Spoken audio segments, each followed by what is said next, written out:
Hello dear students, welcome to my channel.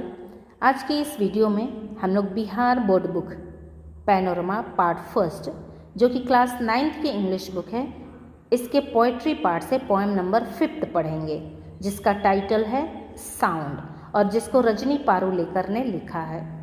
Dear students, आइए poem पढ़ने से पहले हम लोग पोएट के बारे में जान लेते हैं।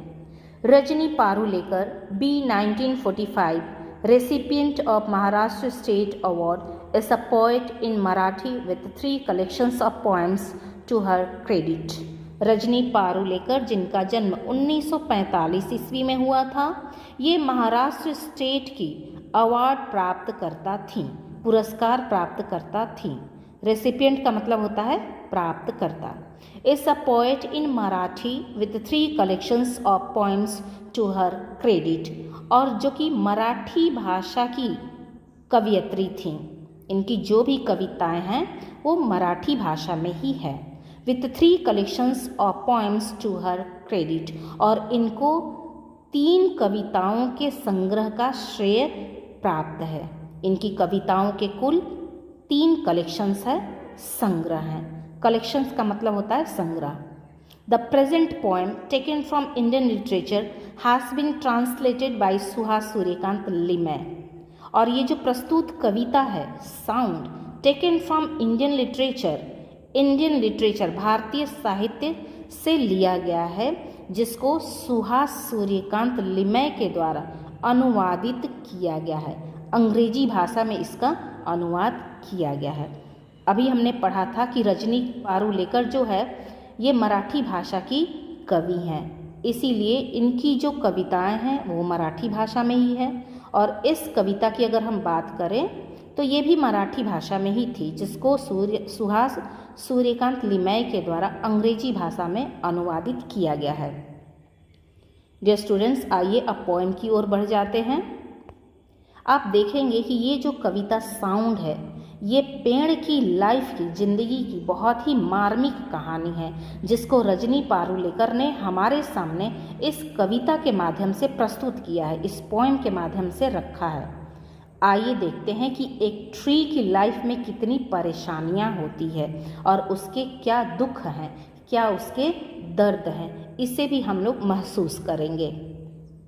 A tree in the woods is hacked, its branch breaking away. What do the halves whisper to each other? Do they moan and groan in the heart of their hearts? And do these logs driven from each other reminisce? A tree in the woods is hacked. Woods का मतलब यहाँ पे one होता है, जंगल होता है। Hacked बेरहमी से या बड़ी निर्ममता से काट देना। जंगल में, वन में एक पेड़ को बड़ी ही निर्ममता से, बड़ी ही बेरहमी से काट दिया जाता है। It's branch breaking away, branch का मतलब होता है टहनियाँ, और इसकी जो टहनियाँ हैं, जो डालियाँ हैं, वो टूटकर अलग हो जाती हैं। ब्रेकिंग अवे, टूटकर अलग हो जाना। इसकी टहनियाँ टूटकर इससे अलग हो जाती हैं। तब what do the halves whisper to each other. Halves का मतलब यहाँ पे प्लूरल वर्ड है हाफ का, 2 आधे आधे को हम लोग बोलेंगे हाफ्स। तो इसके जो 2 टुकड़े हैं, जो आधा आधा भाग में बट गए हैं, what do the halves whisper to each other. Whisper का मतलब होता है धीरे धीरे बातें करना, खुसफुसाकर बातें करना। तब इनके जो आधे आधे टुकड़े हैं वो आपस में क्या खुसुर फुसुर कर रहे हैं, क्या बातें कर रहे हैं, क्या फुसफुसा रहे हैं। डू दे मोन एंड ग्रोन। मोन का मतलब होता है विलाप करना, ग्रोन का मतलब होता है सीसकना, कराहना। तो क्या ये विलाप कर रहे हैं, क्या ये कराह रहे हैं, क्या ये रो रहे हैं। In the heart of their hearts, अपने हृदय के अंतरतम में, अपने हृदय की गहराई में, क्या ये अपने जीवन के प्रति जो दुख है, जो पीड़ा है, जो कष्ट है कि ये काट दिए गए, उसकी वजह से क्या ये अपने दिलों की गहराई में विलाप कर रहे हैं, कराह रहे हैं, छटपटा रहे हैं, रो रहे हैं। And do this logs driven from each other remains, और क्या ये जो लॉग्स का मतलब होता है लट्ठे, आपने देखा होगा पेड़ के ऐसे टुकड़े लट्ठे होते हैं, तो यहाँ पे उन्हीं लट्ठों की बात हो रही है कि ये जो पेड़ के लट्ठे हैं ड्रिवन फ्रॉम ईच अदर एक दूसरे से अलग कर दिए गए हैं, ड्रिवन कर दिए गए हैं, अलग कर दिए गए हैं। रिमेनिस, तो क्या अपने जीवन के अतीत को, क्या अपने पुरानी जीवन को रिमेनिस याद करते हैं। रिमेनिस का मतलब होता है अतीत को याद करना, तो क्या ये अपने जीवन के अतीत को, पुरानी बातों को, पुरानी जिंदगी को याद करते हैं। आइए अब आगे बढ़ते हैं। Do they remember how the wind tossed them, how they got drenched in the rain, and the blossoms in the spring, and the fall in autumn? Oh, but the wind knows, the wind blowing with a din in places forlorn, sings such songs. Do they remember how the wind tossed them? क्या ये जो logs हैं, जो पेड़ों के टुकड़े हैं, जो एक दूसरे से अलग हो गए हैं, क्या ये अपने जीवन के अतीत को, पुराने जीवन को याद करते हैं। क्या ये भी याद करते हैं कि किस तरह से जो विंड है, जो हवा है, उनको टोस्ट करती थी, उछाला करती थी, उनको झकझोरा करती थी।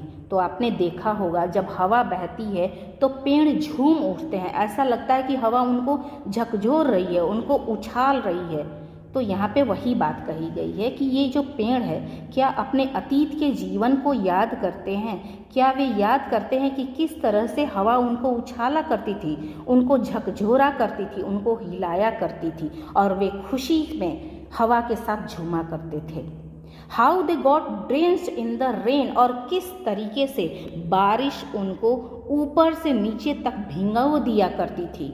वे बारिश में सराबोर हो जाते थे, ऊपर से नीचे भीग जाया करते थे। ड्रेंस्ड का मतलब होता है भीग जाना।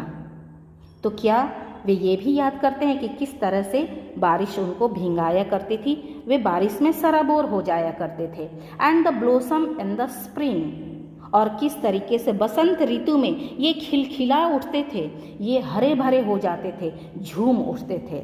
आपने देखा ही होगा कि जब बसंत ऋतु आती है तो पेड़ बड़े हरे भरे हो जाते हैं, तरोताज़ा हो जाते हैं, और जो पौधे होते हैं, जो कलियां होती है, वो खिल जाते हैं। तो क्या ये जो पेड़ है, जो लॉग्स है, जो कि एक दूसरे से काट कर अलग कर दिए गए हैं, क्या ये अपने अतीत को याद करते हुए ये भी याद करते हैं कि हवा किस तरह से उनको झकझोरा करती थी, किस तरह से उनको उछाला करती थी, बारिश किस तरह से उनको भिंगाया करती थी, वे बारिश में भीग के कैसे सराबोर हो जाया करते थे, और बसंत ऋतु में कैसे वे खिलखिला उठते थे, वे झूम उठते थे, वे हरे भरे और तरोताज़ा हो जाया करते थे। And the fall in autumn, और जब पतझड़ का मौसम आता था, ऑटम का मतलब होता है पतझड़, और जब पतझड़ का मौसम आता था तो वे गिर जाते थे, उनके पत्ते खाली हो जाया करते थे।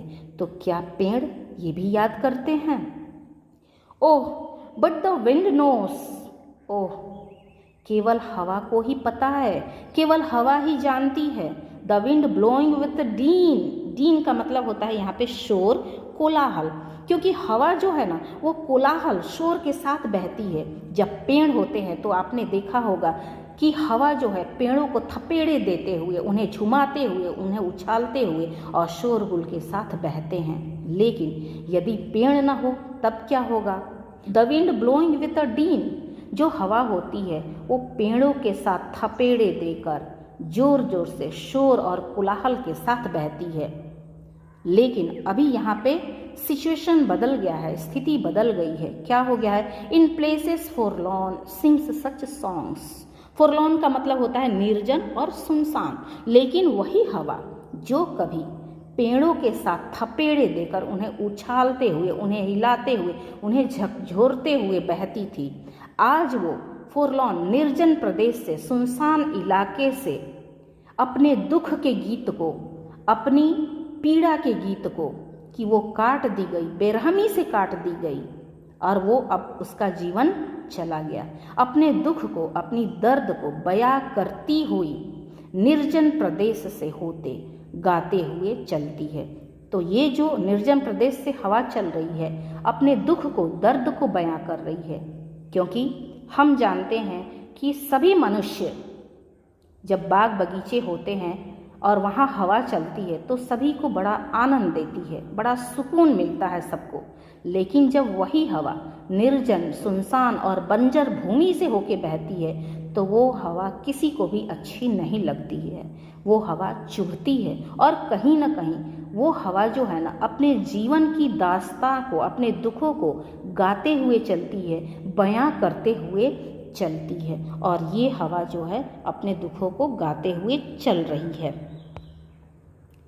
दो songs not all could press, और ऐसी हवा की तो कोई बड़ाई भी नहीं करेगा, कोई प्रशंसा भी नहीं करेगा, क्योंकि ये हवा किसी को भी अच्छी नहीं लगती है। Many a man is blunt, he doesn't have sense, the agony caught even in simple words, what then of the songs, they are just sounds, such sounds as would be choked to death if confined in the strokes and coils of script। क्या बताया जा रहा है यहाँ पे देखिए, जब हवा पेड़, बाग, बगीचे ये सब से होके गुजरती है तो मनुष्य के मन को बड़ा सुकून देती है, और वैसी हवा की सभी बड़ाई करते हैं, सभी प्रशंसा करते हैं, क्योंकि मनुष्य उससे झूम उठता है, मनुष्य का हृदय उससे खुश हो जाता है और वो झूम उठता है, और इसीलिए ऐसी हवा को सभी बड़ाई करते हैं। लेकिन जो हवा सुनसान, निर्जन, बंजर भूमि से बह के आती है वैसी हवा को कोई भी पसंद नहीं करता है, और न ही कोई उसकी बड़ाई करता है, न ही कोई उसकी महिमा गाता है। Many a man is blunt, blunt का मतलब यहाँ पे है संवेदनहीन, मंद बुद्धि। आज मनुष्य जो है, ए मैन का मतलब यहाँ एक मनुष्य से नहीं है बल्कि पूरे मनुष्य जाति से है। तो आज बहुत सारे मनुष्य जो हैं, बहुत सारे मानव जो है वो संवेदनहीन हो गए हैं, पत्थर दिल हो गए हैं। ही डसेंट इवन सेंस, अब उनके पास कोई ऐसी चेतना नहीं बची है, कोई बुद्धि विवेक नहीं बचा है। The agony caught even in simple words, agonies का मतलब होता है पीड़ा, दुख, तकलीफ, कि जो दुख है, जो पीड़ा है, जो कष्ट है वो साधारण से शब्दों में भी समझा जाता है, उसे बयां किया जाता है, बताया जा सकता है। आज मनुष्य को इतना भी चेतन नहीं है, बुद्धि नहीं है कि वो दुख के इन साधारण शब्दों को भी समझ पाए। What then of these songs, तब ऐसे ध्वनियों का, ऐसे गानों का क्या होगा? इन गानों का क्या मतलब है? They are just songs, ये तो सिर्फ ध्वनियाँ ही हैं भाई, क्योंकि इनको अब समझने वाला कोई है नहीं। मनुष्य आज संवेदनहीन हो गया है, उसे तो दुख के साधारण शब्द भी नहीं समझ में आते हैं। जिन दुखों को साधारण शब्दों में बयां किया जाता है, बताया जाता है, वही उनको आज समझ में नहीं आ रही है। तो ये गानों को वो कैसे समझ पाएगा? ये गाने तो सिर्फ एक ध्वनियाँ हैं, सिर्फ एक साउंड्स है जो कि निर्जन और वीरन स्थानों से बह के आ रही है। तो उनके लिए ये गाना नहीं है, मात्र एक ध्वनि है। Such sounds as would be choked to death, और चॉक्ड का मतलब होता है दम घुटना, गला घोटना। तो ऐसी जो साउंड्स है, जो ध्वनियाँ हैं, इसका तो दम घुट के मृत्यु हो जाती है, यानी कि दम घुटने की वजह से ये मर जाती है। ऐसी ध्वनियाँ दम घुटने के कारण मर जाती है, क्योंकि if confined in the strokes and coils of script, यदि इन ध्वनियों को, इन आवाज़ों को हम स्ट्रोक्स में, अपने कलम में, ब्रश में, एंड कोइल्स ऑफ स्क्रिप्ट और लेखन की कुंडलियों में सीमित कर लेते हैं, बांध लेते हैं। कन्फाइंड का मतलब होता है सीमाबद्ध कर लेना, सीमित कर लेना। यदि हम ऐसी ध्वनियों को सिर्फ अपने कलम, ब्रश तक रखते हैं और अपने लेख की कुंडलियों में ही रखते हैं, तो ऐसे साउंड का क्या होगा भाई?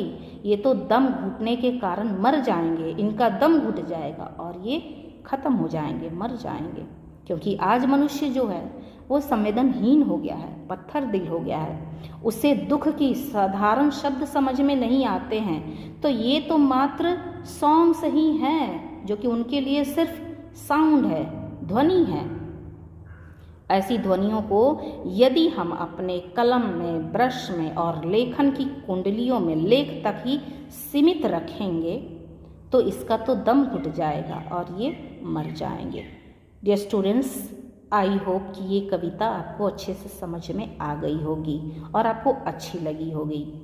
आप इस कविता को, इस पोएम को फिर से पढ़ेंगे और प्रैक्टिस करेंगे। अपने दोस्तों के साथ इस वीडियो को शेयर करेंगे। अपने जो भी सजेशंस है कमेंट बॉक्स में लिखेंगे। वीडियो को लाइक करना ना भूलेंगे। मिलते हैं हम लोग अगली वीडियो में। तब तक take care, keep practising, have a nice day ahead, bye bye.